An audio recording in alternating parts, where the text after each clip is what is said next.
Hey YouTube, Dan Ottawa here, the best third slash fourth tier Pokemon Go battler in the world, coming at you with a triple starter team, triple community day team, and anti-charm team. So I wanted to do, I was starting with Venusaur, because I'm like, people have, Venusaur's fun to use, frenzy plants, hit well, can deal with wall range to a certain extent too. So I was like, I'll start with that.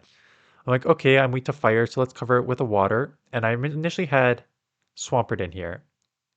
And then I was like, okay, what else can I use? And I was like, I got Blast Burn Charizard. So like that's a community move. And I'm like, I don't really want to do Swampert. I'd rather just go full counter fairy in case there's a couple charmers, because I've seen a couple charmers out there. I'd rather have something that resists that. Plus Swampert is gonna get lit up by both Trevenant and Walrein at least.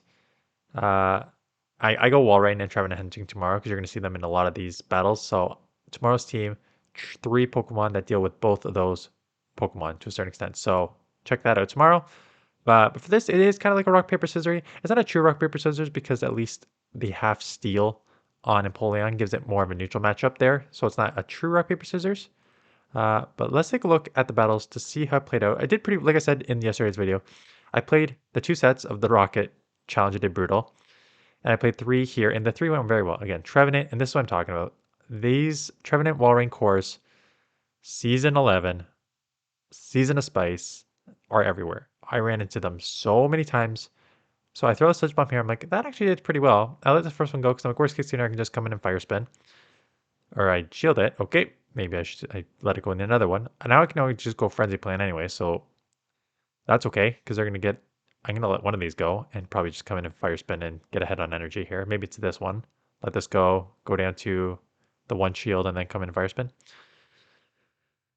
Yeah, so there's a lot of Trevenant and Walrein cores. So tomorrow's video, I got three Pokemon that's gonna deal with that, and it's so fun to. I ran into that course so many times again tomorrow in tomorrow's video, and it's just like instant domination. So check that out tomorrow. Um, but this again, having this team is not bad. It is very rock paper scissory. Like I'm not gonna lie to a certain extent, but safe swap I would say Empoleon. And what I like about Empoleon is catch the Icicle Spear here just to make sure that uh, absorb all that energy. So good catch there. They're going to need to get to an Earthquake. They bank it. Out comes a Escav. So the good news is, even against like tough counter user matchups, you either have the Hydro Cannon, which just does so much damage, or you have the Drill Peck for the fighters. So they end up not shielding first. So now I can just farm down, have a move coming out of it. I'm going to get the shield right back, or I'm just going to go full farm down because then, yeah, that makes way more sense. Because they threw the Icicle Spear at me, so I know they're dry on energy. They're not going to get to an Earthquake. And Icicle Spears aren't going to do anything, so just waterfall down there for the win. Venusaur into Gyarados. This is a decent lead. Like, even though it's half flying, I'll still do decent. Poison, Jab, Muck. So, good response here. Uh, I may shield up the first because I expect them to throw the Dark Pulse. Yeah. Like, they could try and bait. For me, in that matchup, it's a pretty dumb bait. It's just like the risk versus reward is not there. It's like one extra poison jab to get to the Dark Pulse. And if I don't shield up that acid spray, it's just like you're drawing dead. So for me in that matchup, I'll probably always shield up that first one there. Please don't bait me if you see me.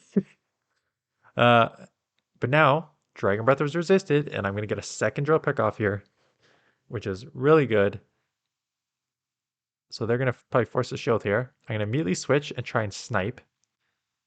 They have a shield, so it's not like a true snipe because they can just shield, but it's one that's going to force that last shield because they're not going to go down with all this energy. And I get them pretty low, and I'm like, I think I'm almost out of frenzy, so I'm going to shield. And they end up having outrage, so that was unexpected, but nice to shield that up. Get the frenzy off. What's in the back? It is an Ampharos. So this is not.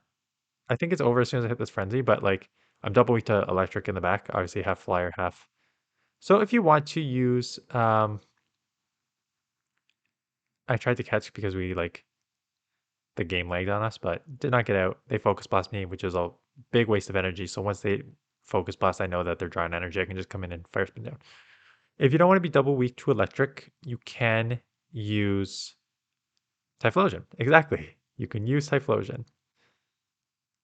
So Typhlosion lead is such a bad lead to get out into Empoleon. Empoleon obviously doesn't have a great matchup here, but is this when I take it down to the zero shield?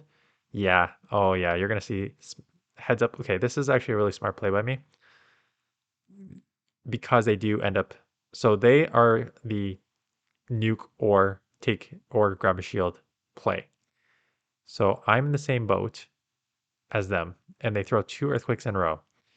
So I'm like, I know I'm gonna get outpaced here because um, Empoleon is a bit slow to charge, and they are clearly fast. But I'm gonna grab the second shield. So what I need to do now is essentially catch this earthquake on my Charizard, knowing that they're gonna outpace me. So I'm gonna stay in here. And like I said, it's always easier to catch when they're so worried about you like getting to a move or farming them down that they'll throw it like right as soon as they get it. So catch the earthquake, feels bad. It's a lot of energy dumped. So they're gonna hit me here. And even a Fire Blast here, like Snorlax is really good safe swap in general, like I mentioned the other day. Because here comes a Fire Blast, and what you're gonna see is Snorlax does not care. Takes me down to yellow. They can now lick me down. So now either I can become Venusaur because I can take a Body Slam for sure. I cannot take a Superpower on my Empoleon. So I'm now in the full farm down range Body Slam because it's a non-shadow. What I also mentioned yesterday is if it's a non-shadow, I don't need to respect it. And I don't need to be forced to throw here because now it's going to take three Body Slams to take me out. So that's no problem. I'm going to go for the full aggressive farm down. And then I do throw a Sledge here and it's just the Walrein. Because what I was worried about, I didn't know what the Switchcock was. And I doubt that they're going to do like a, and I end up sniping here for the win. What I was worried about was essentially the play that, um, again, I don't know how good this player is, but a super advanced player will make where they will Crobat lead. This is tough. Poleon safe swap and Venusaur switch. So not terrible, but not bad. A heads up play by a lot of super strong players is what they will do is, um, so in that situation, what they could have done is shown the Walrein.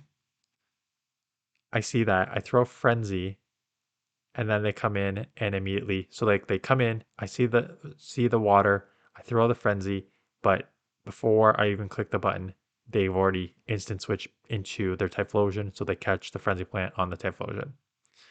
Like that's a pretty heads up play. I've had that happen to me before. I've done that before. It is a pretty advanced play. But so in that opinion, I was like, I'm almost at the sludge. I'm almost at two sledges anyways, so I might as well just go for the sludge. Um, take it out, and if they try and catch, I'll hit that with the sledge and then be able to take it out anyways. So I tried to catch here. The problem with this team, it's not that it's a problem, but yeah, now I'm landing up in the Crobat. I have no matchup here. Is that it's a pretty glossy team. This is a level 40. This is Premier Classic, so it is level 40 and below. So all these are below level 40. All these are not super tanky Pokemon, so it's tough. Like Charizard goes down pretty easy, so you got to stay shield for that. Empoleon has a lot of resistances, but like if you get a bad matchup, you can be countered down pretty quickly. And Venusaur is not bad too, but even like most neutral moves still do like 50%. So the only problem with this team is it is a bit glassy. Um, so if you want to use something a bit more tankier, if you want to stick with the starter community day, like Typhlosion is a little more glossy. Like I'm a little more thick than Charizard. So that's a good replacement there. Swampert, no, Swampert's even glassier than Empoleon. Venusaur is pretty okay. I'm trying to think of like what other starters we had. Superior is pretty thick, but I think it only. I've never seen one in the Ultra League. I know there's pretty good in the Great League, but I don't think I've ever used one in the Ultra League. What could it even go up to? I don't even know if it goes that. I'm assuming it will go that high because it's a starter, but I have not seen a lot in the Ultra League.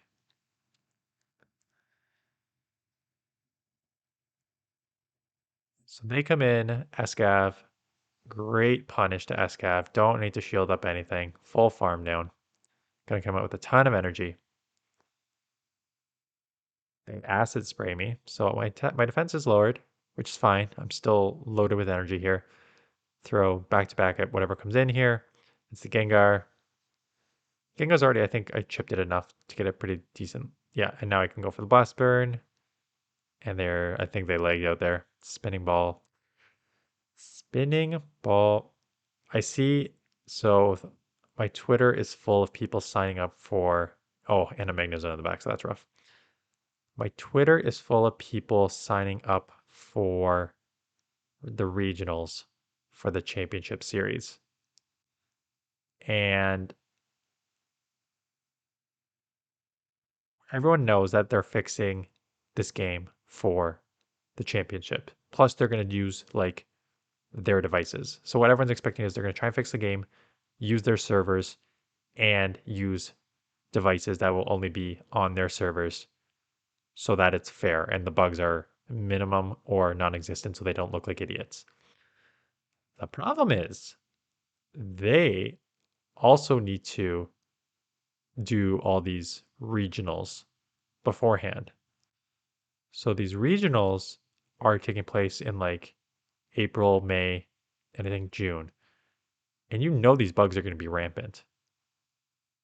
And so what I'm wondering is like how like it's one thing it's one thing to be in these like do GBL and the bug the game lags, or you're in these like even self tournaments like factions or other self like monthly tournaments with your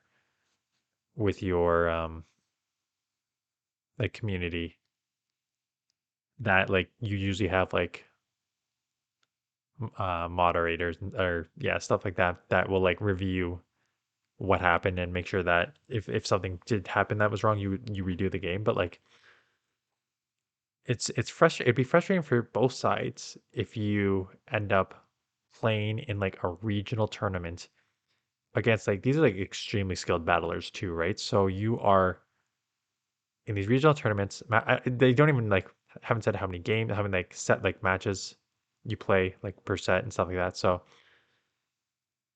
it's like if you're truly against the best of the best, and I think Rise had one on his channel that he showcased where he was in a tournament and he was against like he's like one of the best and he was going against one of the best and he was showcasing how like this inconsistency in the game, this one fast move cost me the game. And my opponent was a good guy enough that he realized that the one fast move cost me the game. So we did a rematch. And I'm wondering like how like who are going to be like moderating these games for when these issues do happen. Like what are they going to do? Are they going to be able to like one you need someone skilled enough to know just like the nuance of like oh yeah that game just messed me up out of one fast move and that cost me the game. Like you need to know that like minute detail for starters, and then you need to be able to like make that call knowing that one side no matter what you make that call is going to be mad, right? Because even if I play in a matchup and I'm playing well and my opponent's like, yeah, this game lagged out a little bit, so I'm gonna call for rematch. And like it is like a game issue. It's kind of just like I still played well, and I think I deserve to win, but now I have to like redo the match. So I don't know. I'm like really interested to see the mess that is going to be regionals ahead of the the big like the big one. But yeah, I still made this argument of like it's ridiculous how there's like four regionals in North America, nowhere close to any of the all stars that are in my area. Like I said, we have So I said Kang was from Waterloo. He's actually in Toronto. So Kang's in Toronto. Oxford U is in Toronto. I'm in Ottawa. Tangent, one of the best Sylph players, is in Ottawa. The Ontario regionals have like some of the best players on Sylph too. I don't know the name off by heart, but like they're the best. And there's nothing close to us. So if we want to do these regionals, we need to drive or fly to the States to even try and uh, get in, which like maybe like Kang will do since he does this full time. Like teach like he does like if these people do it full time, yeah, maybe they'll make that commitment. But like I got two kids and a job. You think I can freaking fly to the US to do a regional tournament? Like so I'm surprised like cuz Pokemon Unite are running their regionals.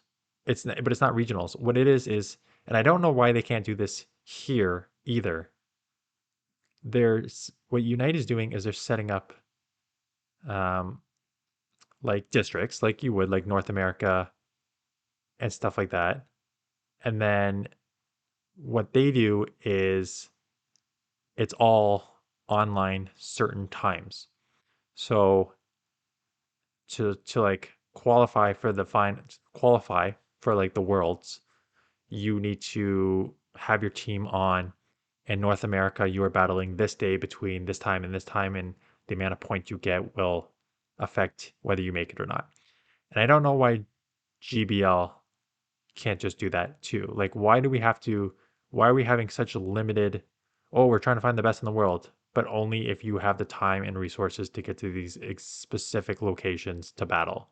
Like, why don't you just, this game's online. Why don't you just do it online? Anyways, thanks for listening to me rant for the last 10 minutes. Yeah, like I'm running, so I've got two more. I'm gonna film one like right after this, which is the Trevenant and Walrein hunting one, which I think is a fun one because like if you're gonna use tryhard, I'm gonna come after you in this Ultra League. And then I'm running a fast move damage one, which is kind of just like frustrating the opponents, just like super charm, one's Dragon Breath, I think one's Waterfall. So those two next 2 days. I think people enjoyed the Rocket. I think people enjoyed like guessing how many wins I had for the Rocket battle and how many uh, in that challenge. Let me know if you have any other like fun challenges. I'm trying to make this fun. I don't have the new Pokemon, so I can't showcase those. So I just got to go with what I have. So let me know if you have any other ideas. Anyways, that's it. Thanks for watching. See you guys in the next one.